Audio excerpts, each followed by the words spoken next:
Hi guys, நான் தான் உங்களை ஆனந்துங்க. இப்போ நம்ம வண்டியில் பார்த்தீங்கன்னா கேஸ் அடித்தா எவ்வளோ இருக்குது என்னதுன்னு தெரியாது. அதனால் எப்படி கண்டுபிடிக்குதுன்னா, முன்னாடி மீட்டர்லாம் இருக்காதுங்க. ஒவ்வொரு வண்டியில் பார்த்தீங்கன்னா மீட்ரு மாட்டி கொடுக்க மாட்டாங்க. அதே மாதிரி கேஸ் அடித்தோன்னே லீக்கேஜ் வருதான்னு செக் பண்ணிக்கணுங்க. இங்கே பார்த்தீங்களா, லீக்கேஜ் வருதான்னு செக் பண்ணிக்கணும். லீக்கேஜ் வரலைன்னா இந்த மூடி போட்டு இப்படி டைட் பண்ணிக்கணும். நம்மளுக்கு சேஃப்டி தாங்க முக்கியம்.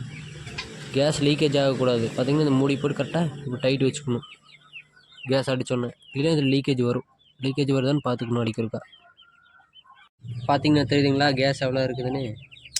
கீழே இந்த முள் வந்து கீழே வந்துச்சுன்னா ட்ரை, மேலே போச்சுன்னா ஃபுல்லாக இருக்குது, டேங்க் ஃபுல்லாக இருக்குதுன்னு அர்த்தம். இதில் பார்த்தீங்கன்னா அளவு அப்படியே தெரியுதுங்களா.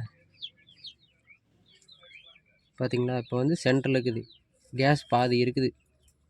பார்த்தீங்களா தெரியுதுங்களா. இது வந்து ஃபுல்லாக மேலே போச்சுன்னா கேஸ் ஃபுல்லாக இருக்கும், இது கீழே வந்துருச்சுன்னா கம்மியாக இருக்கும். தெரியுதுங்களா.